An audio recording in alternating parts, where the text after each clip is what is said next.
اعوذ باللہ من الشیطان الرجیم بسم اللہ الرحمن الرحیم نحمدہ ونصلی علی رسولہ الکریم اما بعد معزز سامعین السلام علیکم ورحمۃ اللہ وبرکاتہ۔ سب تعریف و جملہ خوبیاں پروردگار عالم کے لیے جو سارے جہانوں کا رب ہے، ساری مخلوق کا روزی رساں ہے۔ اس کی قدرت کاملہ یہ کہ سمندروں میں مد و جزر کا پیدا کرنے والا، رات اور دن کا بنانے والا، خزاں و قدر کا مالک و مختار ہے۔ عزت اور ذلت کا دینے والا وہی پروردگار ہے۔ زندگی اور موت اسی کے ہاتھ ہے۔ ہم اسی کی حمد و ستائش بیان کرتے ہیں، اسی کی بڑائی کرا کر لاتے ہیں کہ اس خلاق اکبر نے جو عظیم احسان ہم پر کیا وہ یہی کہ امت محمدیہ میں پیدا فرمایا اور خود اس امت کی تعریف فرمائی کہ تم بہترین امت ہو، لوگوں کو برائیوں سے روکتے ہو، بھلائیوں کی طرف بلاتے ہو۔ درود و سلام سید العربی والعجم جمیل الشیم صاحب الجود والکرم صلی اللہ علیہ وسلم کی ذات اقدس پر کہ جس ذات گرامی نے عرب کے بدووں اور خانہ بدوشوں کو تاریخ انسانی کے کاروان کا سالار بنا دیا۔ بزرگوں اور دوستو، اللہ کے نبی صلی اللہ علیہ وسلم کی تھوڑی سی عد الحکمی پر عبداللہ بن جبیر کے ساتھی عینین کی پہاڑی چھوڑتے ہوئے جو مال غنیمت کی طرف پلٹے تو مسلمان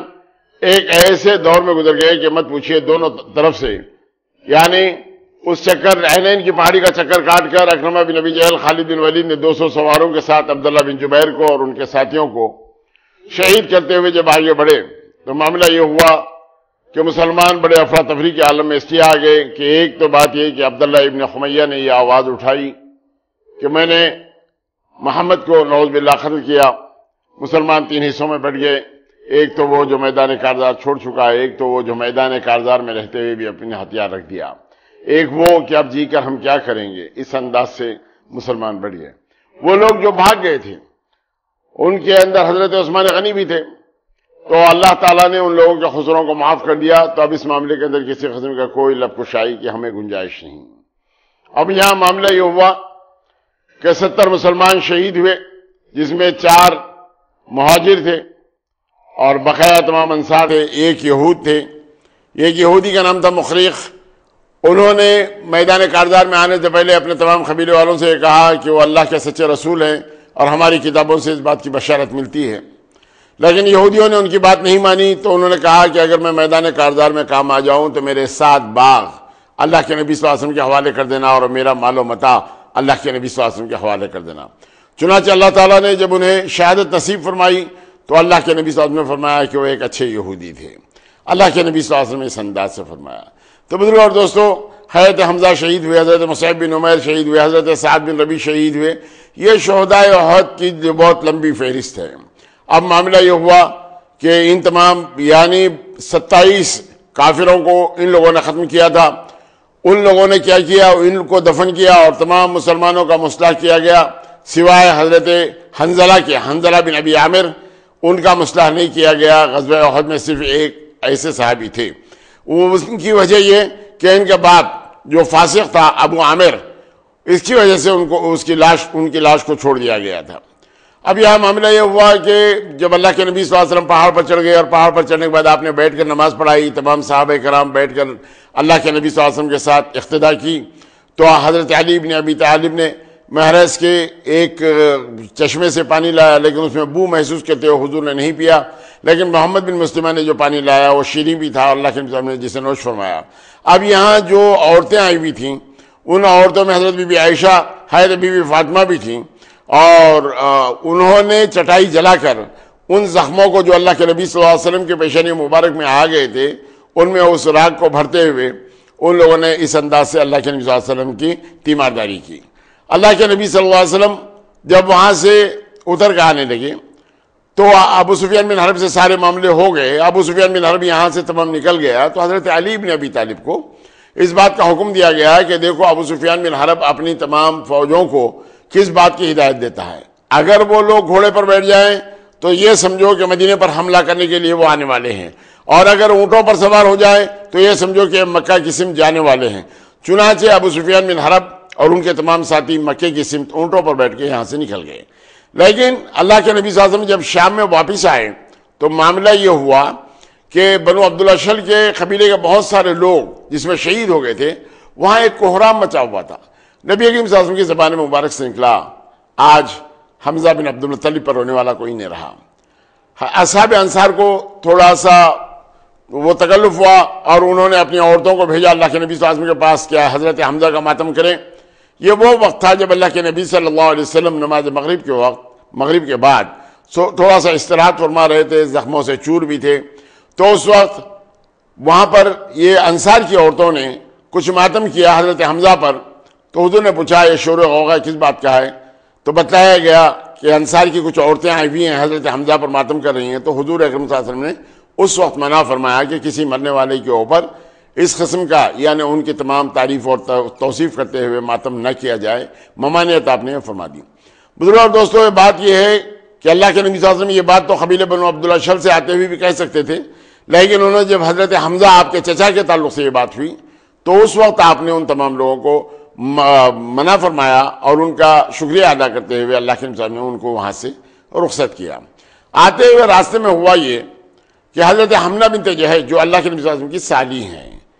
اور حضرت زینب بنت جہش کی بہن ہیں، یہ حضرت مصعب بن عمیر کی بیوی ہیں۔ آتے ہوئے جب ان کو یہ بتلایا گیا کہ آپ کے ماموں کا انتقال ہوا تو انہوں نے کہا انا للہ و انا الیہ راجعون،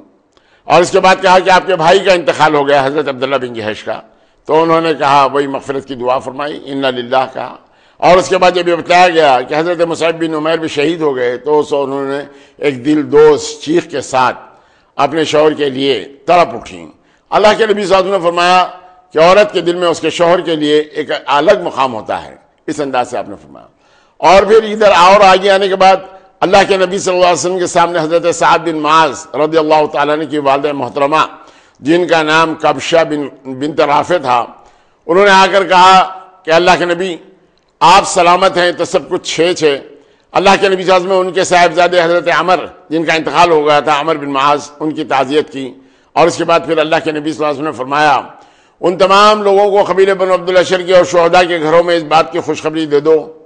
کہ تمام کے تمام لوگ جنت میں پہنچ گئے اور انہوں نے اپنے خاندان اور اپنے قبیلے کی شفاعت کے تعلق سے انہوں نے بات کہی تو اللہ تعالیٰ نے اس بات کو منظور کر لیا۔ اب معاملہ یہاں یہ ہوا کہ حضرت کبشہ بنت رافع نے کہا ام سعد نے یہ کہا کہ اے اللہ کے نبی اب میرے بیٹے کے لیے آپ تعزیت مت دیجیے، اس لیے کہ وہ تو تہنیت کے قابل ہو گیا۔ اللہ کے نبی صلی اللہ علیہ وسلم نے فرمایا اس دنیا سے بڑی جنت کا حقدار بن گیا۔ اس انداز سے اللہ کے نبی صلی اللہ علیہ وسلم نے فرمایا۔ حضرت عمر بن جموح کی جو بیوی تھی جن کا نام ہند تھا، ان کے بھائی، ان کے شوہر، ان کے بیٹے، یہ سارے کے سارے شہید ہو گئے میدان کارزار میں۔ تو اس وقت انہوں نے کہا کہ ساری باتیں ہیں میں نے سن چکی ہیں، پہلے یہ بتاؤ کہ اللہ کے نبی صلی اللہ علیہ وسلم کا کیا حال ہے۔ اللہ کے نبی صلی اللہ علیہ وسلم صحیح و سلامت ہے؟ جب صحابہ کرام نے کہا کہ نہیں میں دیکھنا چاہتی ہوں، اور جب چہرے اقدس پر نگاہ پڑی تو کہا کہ اللہ کے نبی آپ سلامت ہیں، تو ساری کی ساری مصیبتیں ہیچ ہیں۔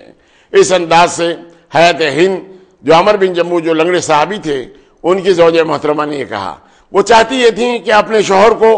اپنے بیٹے کو، اپنے بھائی کو اپنے اونٹ پر بٹھا کر مدینہ منورہ لائے اور وہاں ان کی تدفین عمل میں لائی جائے۔ جب یہ اونٹ پر لاشوں کو انہوں نے رکھ دیا تو وہ اونٹ مدینہ منورہ جانے سے کتراتا رہا، وہ پلٹتا رہا، پھر غزوہ احد کے گنج شہیدان احد میں وہ پہنچتا رہا۔ حضور اکرم صلی اللہ علیہ وسلم نے پوچھا حضرت ہند سے کہ آپ کے شوہر نے کیا کہتے ہوئے گھر سے آپ وہ نکلے تھے؟ تو انہوں نے بتلایا کہ اے اللہ پھر اس دروازے پہ مجھے واپس نہ لانا، یہ دعائیں کرتے ہوئے وہ گھر سے نکلے تھے۔ تو کہا کہ اب یہ اونٹ وہاں آنے والا نہیں اور تمام گنج شہیدان احد میں ہی ان کو پہنچایا گیا۔ ایک روایت کے مطابق اللہ کے نبی صلی اللہ علیہ وسلم نے ان پر نماز جنازہ نہیں پڑھی، لیکن ایک روایت یہ ملتی ہے کہ حضرت حمزہ پر سب سے پہلے نماز جنازہ پڑھی گئی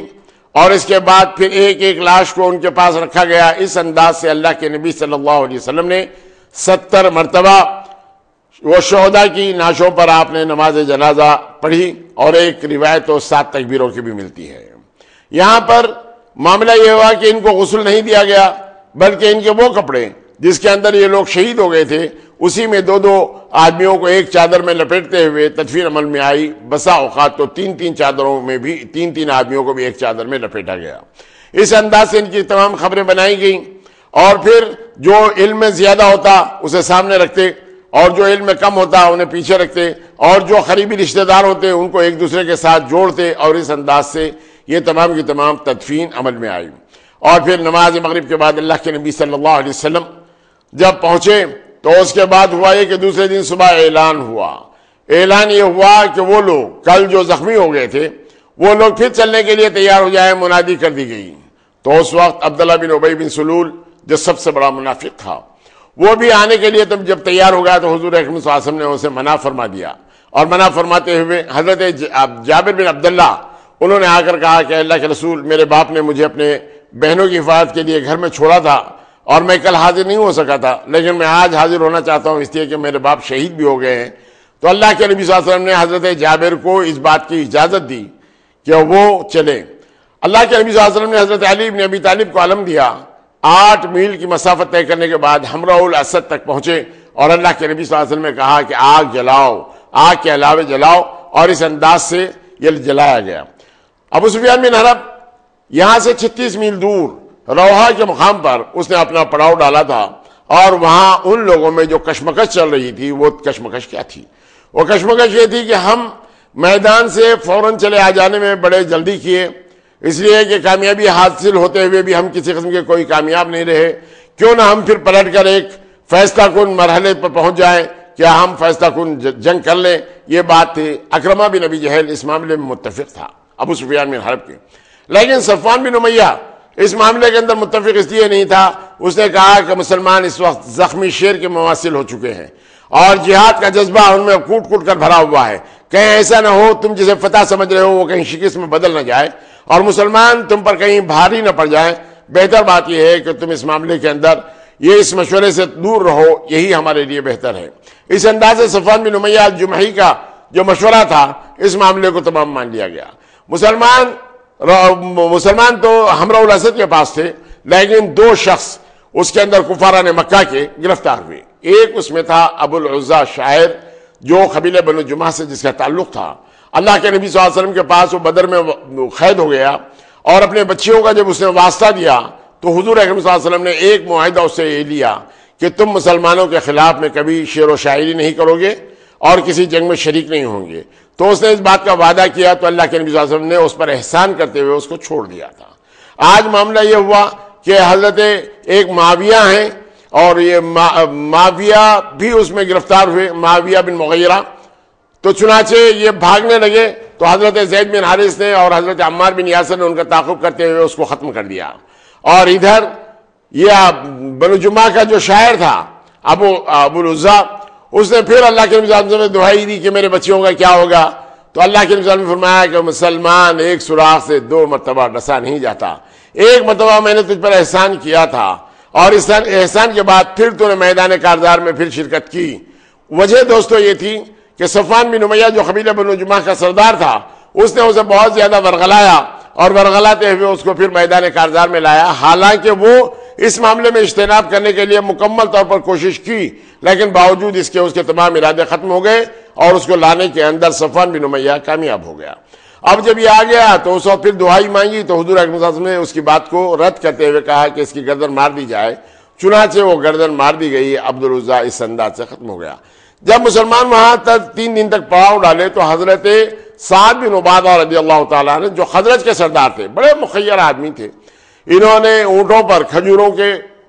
تہلے ڈالتے ہوئے ان کے غذا کے لیے آپ نے بھیج دیے اور 3 اونٹ ذبح کیے، تمام کے تمام لوگوں کو کھلانے کے لیے تمام کھلا دیے۔ اب یہاں مسلمانوں کی جو حالت تھی یا مسلمانوں کا جو حال تھا وہ اس انداز سے باوجود زخمی ہے، زخموں سے جابر ہے، لیکن حکم رسول پر پھر اپنی جان و تن کا نذرانہ پیش کرنے کے لیے اللہ کے نبی صلی اللہ علیہ وسلم کی بات کو مانتے ہوئے حمراء الاسد تک یعنی 8 میل تک ان لوگوں کا آ جانا، دوستو تعجب کی بات یہ ہے کہ یہ دشمنوں پر حملہ ہونے کے لیے آئے ہوئے، دشمن کا مقابلہ کرنے کے لیے آئے، باوجود اس کے کہ زخمی ہیں لیکن اس کے باوجود اپنی جان کی پرواہ نہیں ہے۔ یہی تو بات ہے جو غزوہ احد کی خصوصیت میں شامل ہے۔ غزوہ احد میں بسا اوقات بسا مقررین یہ بھی بات کہتے ہیں کہ مسلمانوں کو اس میں شکست ہوئی۔ شکست کے یہ معنی نہیں ہے دوستو اس لیے کہ فاتح کتنے آدمیوں کو گرفتار کر سکا، اس کے ہاتھ ایک بھی آدمی نہیں لگا، کیا مال غنیمت لے جا سکا، کچھ بھی مال غنیمت اس کو ہاتھ نہیں آیا۔ پھر یہ جو فاتح تھا وہ بھاگنے میں کامیاب ہوا اور جو مفتوح تھا یعنی جو شکست خوردہ جس کو کہہ رہے ہیں وہ اس کے لیے تعاقب کر رہا ہے۔ یہ کہاں کا انصاف ہے کیا جو مفتوح ہو جائے وہ فاتح کا مقابلہ کرنے کے لیے اس کے پیچھے بھاگے اور فاتح یہاں سے اپنے آپ کو بچانے کے لیے بھاگ جائے، کیا یہ کامیابی ہے؟ ہاں، وقتی طور پر کچھ لوگوں کا نقصان ہوا، جانی نقصان ہوا، یہ بات بالکل درست ہے، لیکن اس کا مطلب یہ نہیں جانی نقصان بھی عدل حکمیہ رسول کی وجہ سے ہوا۔ اگر اللہ کے نبی صلی اللہ علیہ وسلم کو اس حکم کو، اللہ کے نبی صلی اللہ علیہ وسلم نے جو فرمایا تھا عینین کی پہاڑی میں عبداللہ بن جبیر کے ساتھیوں کو کہ تا حکم ثانی، جب تک میں حکم نہ دوں اس وقت تک تم یہ ٹیلا خالی نہ کرنا، لیکن مال غنیمت کی لالچ میں آ کر کچھ صحابہ آ گئے، جس کی وجہ سے تمام صحابہ کے اوپر ایک افتاد آ گئی۔ اب یہاں سوال یہ پیدا ہوتا ہے کہ اللہ کے کافروں نے، مشرکوں نے، منافقوں نے جو اللہ کے نبی صلی اللہ علیہ وسلم نے سوال کیا، اگر بدر میں کامیابی ہوئی تھی اللہ کے رسول صلی اللہ علیہ وسلم کے ہونے کے بعد، تو پھر احد میں یہ حال کیوں ہوا؟ تو اس کے حال کی وجہ تو یہ ہے کہ کچھ لوگوں کی غلطیوں کی وجہ سے ہو گیا، لیکن اللہ تعالیٰ نے فرمایا بسا اوقات پیغمبر بھی آزمائے جاتے ہیں اور اس آزمائش کے بعد انہیں کامیابی دی جاتی ہے، یہ اللہ کے احکامات ہیں۔ اور پھر وہ غزوہ بدر میں شریک ہونے والوں کے لیے جو انعام و اکرام اللہ تعالیٰ نے فرمایا ہے کہ ان لوگوں کو جو اللہ کی راہ میں شہید ہوئے مردہ نہ سمجھو، انہیں ہم غذا بھی دیتے ہیں جس کو تم سمجھ نہیں پاتے، یعنی وہ لوگ یعنی شہادت کے بعد سیدھا جنت کے اندر چلے جاتے ہیں۔ چنانچہ حضرت انس بن مالک کے جو چچا تھے انس بن نضر، انہوں نے تو یہ کہا تھا کہ مجھے تو احد کے دامن سے جنت کی خوشبو آ رہی ہے، اور اس انداز سے کافروں سے لڑتے ہوئے وہ درجہ شہادت پر فائز ہو گئے تھے۔ تو بزرگوں اور دوستوں، معاملہ یہ ہے کہ اس جنگ میں جو مسلمان جس حالت سے گزر چکے، وہ مسلمانوں کے لیے قیامت تک کے لیے ایک سبق ہے۔ سبق یہ کہ اگر اس میں بھی اسی انداز سے جیسے بدر میں کامیابیاں ہوئی، کوئی تعجب کی بات نہیں تھی، اللہ کے پاس کسی قسم کی کوئی مشکل کی بات نہیں تھی، اسی لیے کہ میدان کارزار کا جو حال اللہ کے نبی صلی اللہ علیہ وسلم نے سنایا کہ دیکھو عبد الرحمن بن عوف، ان کو دیکھو، اس لیے کہ فرشتے ملائکہ ان کی حفاظت فرما رہے ہیں۔ اور جب حارث بن سما ان کے پاس پہنچے اور انہوں نے دیکھا 7 لاشوں کو، تو پوچھا کہ اے عبد الرحمن کیا تم نے انہیں ختم کیا؟ تو انہوں نے بتایا کہ یہ 2-3 کو تو میں نے قتل کیا، یہ پتہ نہیں ہے کس نے قتل کیا۔ یعنی اللہ کے نبی صلی اللہ علیہ وسلم کو وہ فرمان اس انداز سے پورا ہوا۔ اگر کامیابی اسی انداز سے جیسے بدر میں ملی، وہ بدر میں اگر کامیابی جو ملی اگر وہ مل جاتی تو لوگ یہ تعجب کرتے تھے کہ قیامت تک کے لیے کہ اللہ کے نبی صلی اللہ علیہ وسلم موجود تھے، اس لیے تمام کامیابیاں ہوئی۔ لیکن ایک امتحانی دور سے گزر جانے کے بعد پھر اللہ کے نبی صلی اللہ علیہ وسلم ثابت قدمی کے ساتھ پھر ان کا تمام تعاقب کرنے کے لیے جب اللہ کے نبی صلی اللہ علیہ وسلم ان لوگوں کو تیار کیا تو قیامت تک کے لیے تمام مسلمانوں کو ایک سبق ملا۔ اگر کبھی اسی قسم کی کوئی افتاد مل جائے، کبھی اسی قسم کی کوئی افتاد آ جائے تو اس وقت گھبرانے کی بات نہیں، استقامت کے ساتھ دشمن کا اگر مقابلہ کریں گے تو اللہ تعالیٰ پھر کامیابیوں سے نوازے گا۔ یہ بات، یہ حکم ہم کو ملتا ہے غزوہ احد سے۔ غزوہ احد مسلمانوں کے لیے ایک ایسی جنگ ہے جس میں مسلمانوں کو ایک حوصلہ ملتا ہے، مسلمانوں کی شجاعت کا اظہار ہوتا ہے، مسلمان باوجود زخمی ہونے کے اللہ کے نبی صلی اللہ علیہ وسلم کے حکم پر اپنی جان و تن کا نذرانہ پیش کرنے کے لیے تمام تیار اور مستعد رہتا ہے۔ دوستو، اس کو دوسرے انداز سے سوچنا یا دوسرے انداز سے تمام سوچنا کہ اللہ کے نبی صلی اللہ علیہ وسلم کے ہونے کے باوجود کامیابیاں نہیں ہوئی، یہ ساری باتیں غلط ہے۔ آزمائشوں میں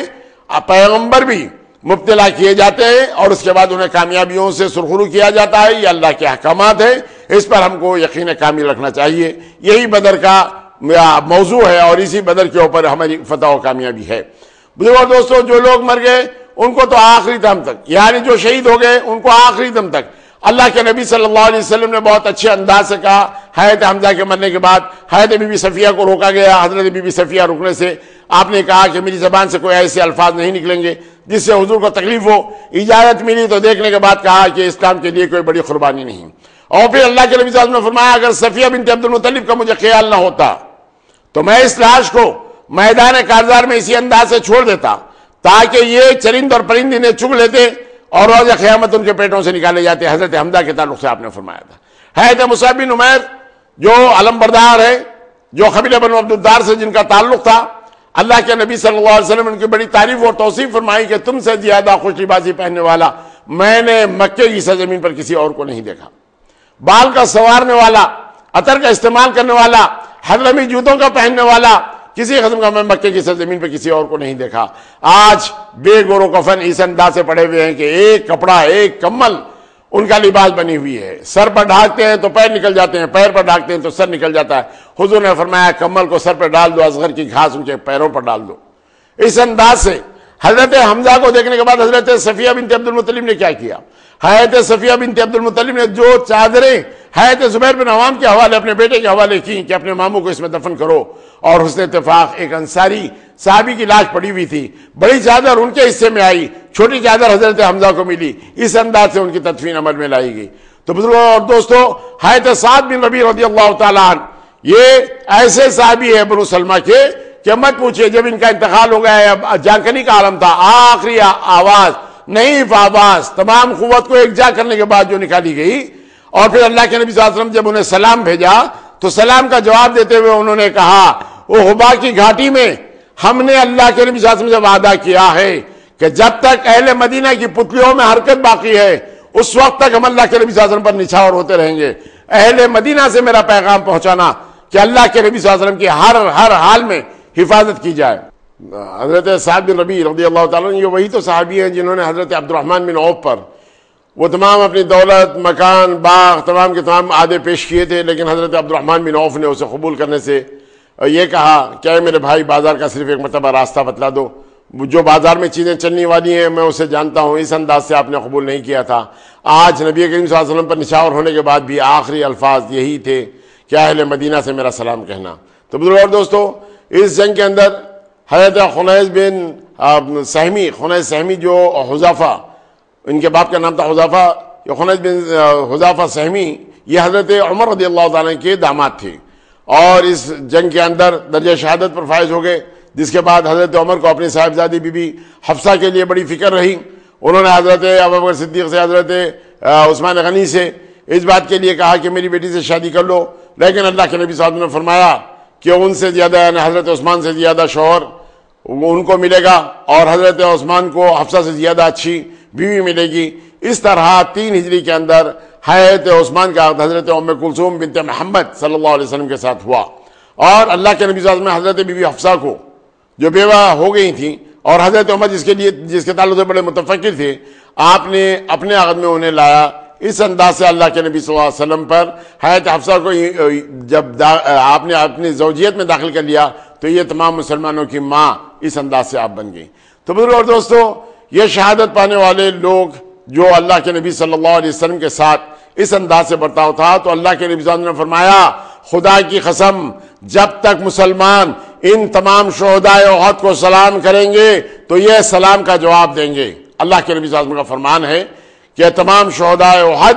جب تک مسلمان انہیں سلام کرتے رہیں گے یہ سلام کا جواب دیں گے۔ اللہ کے نبی صلی اللہ علیہ وسلم نے یہ خوشخبری تمام سنائی، اس لیے کہ اور پھر اس کے بعد ہوا یہ کہ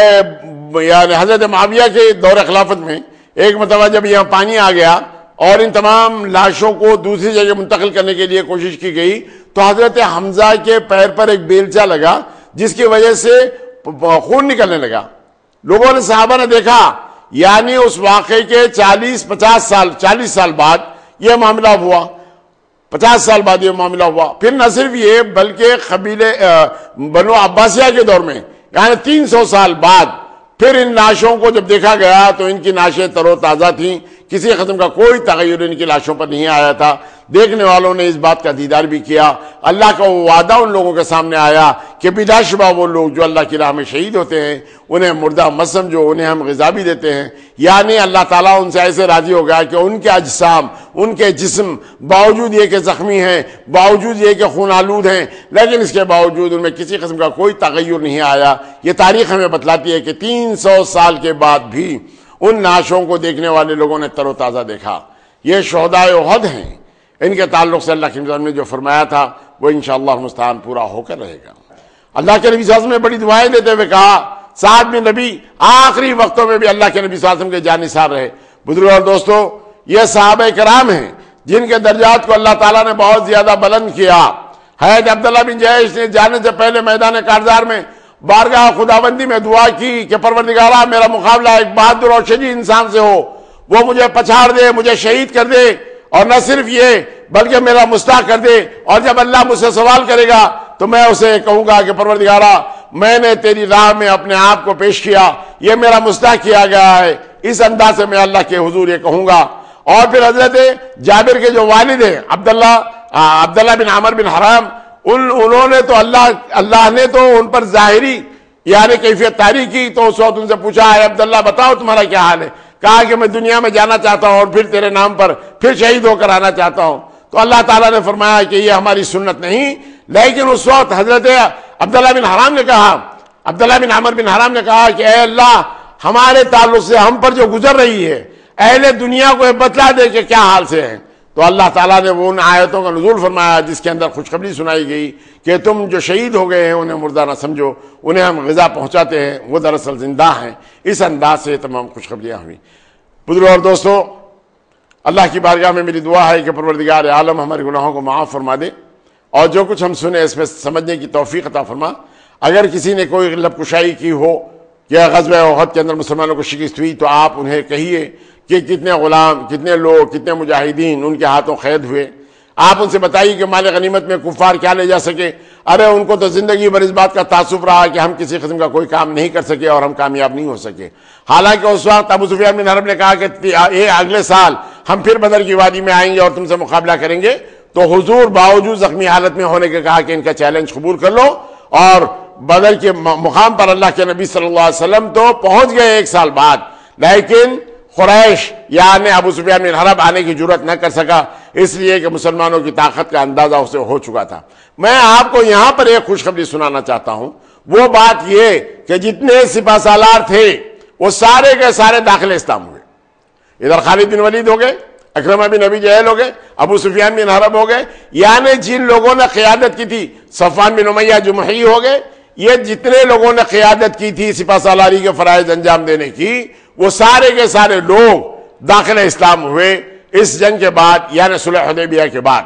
یعنی فتح مکہ سے پہلے حضرت خالد بن ولید مسلمان ہوتے ہیں، عمر بن عاص وہ بھی مسلمان ہوتے ہیں، اور پھر حضرت اکرمہ بن ابی جہل مسلمان ہوتے ہیں فتح مکہ کے بعد. صفوان بن امیہ سب سے آخر میں مسلمان ہونے والے ہیں. ابو سفیان بن حرب 20 رمضان المبارک 8 ہجری کو یہ بھی داخل اسلام ہوتے ہیں. یعنی اللہ تعالیٰ نے ان لوگوں کے دلوں پر اسلام کی حقیقت کو کھول دیا اور اسلام اس انداز سے پھیلنے لگا کہ اللہ کے نبی صلی اللہ علیہ وسلم کا ایک تو عفو اور درگزر تھا جو ان لوگوں پر میں برستا رہا، اپنے رحیمی و کریمی کا جو اللہ تعالیٰ نے آپ کو عطا فرمائی تھی، اور آپ جو رحمت للعالمین بنا کر بھیجے گئے تھے، اس انداز سے جب ان لوگوں کے ساتھ سلوک ہوا تو وہ تمام کے تمام داخل اسلام ہوتے رہے.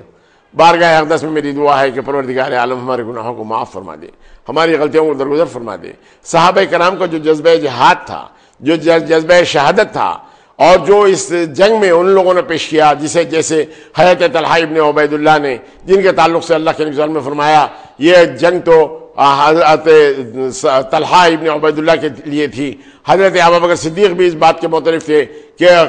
جنگ احد طلحہ ابن عبید اللہ کے لیے تھی. حضرت ابو طلحہ زید انصاری جانی ساری کے بے شمار مواقع انہوں نے پیش کیے. حضرت سعد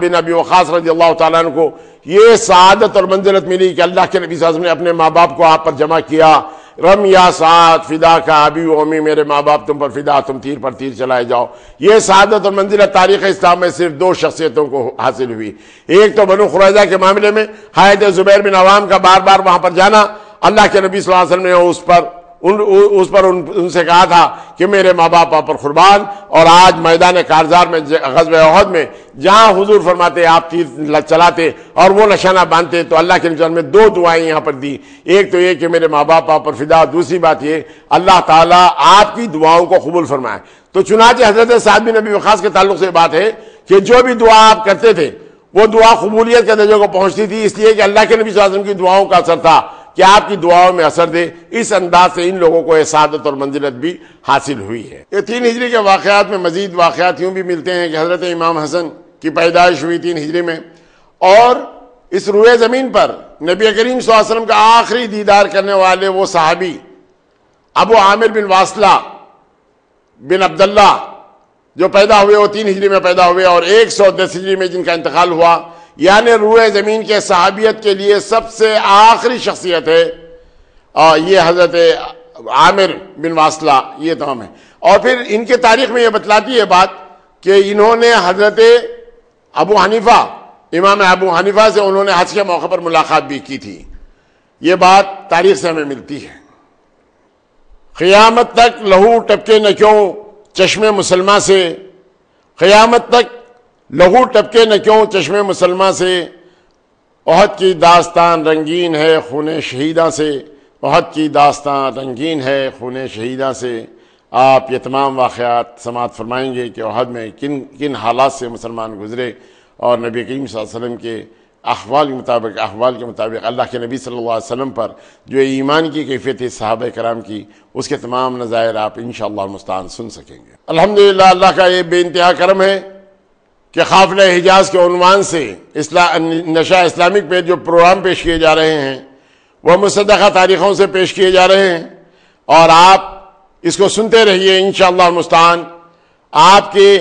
لیے اور آپ کے آنے والی نسلوں کے لیے بھی انشاءاللہ المستعان بہت زیادہ تاریخی مواد آپ کے سامنے حقیقت سے تمام آشنا آپ ہوتے رہیں گے، اور آپ یہ سنتے رہیں گے۔ اس لیے کہ ان واقعات کے اندر کسی قسم کی کوئی ایسی بات پیش نہیں کی گئی، صرف یہ بات ملحوظ رکھی گئی ہے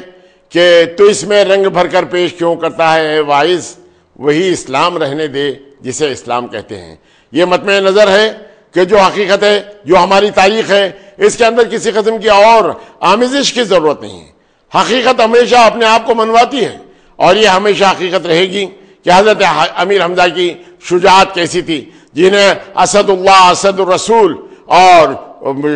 سید الشہداء کا لقب دیا گیا، ان کی حالت کیا تھی۔ حضرت علی بن ابی طالب نے کس انداز سے جو مردی بتلائی، اور طلحہ ابن ابی طلحہ کو کس انداز سے انہوں نے ختم کیا، میدان کے اندر کس انداز سے حضرت علی بن ابی طالب کی شجاعت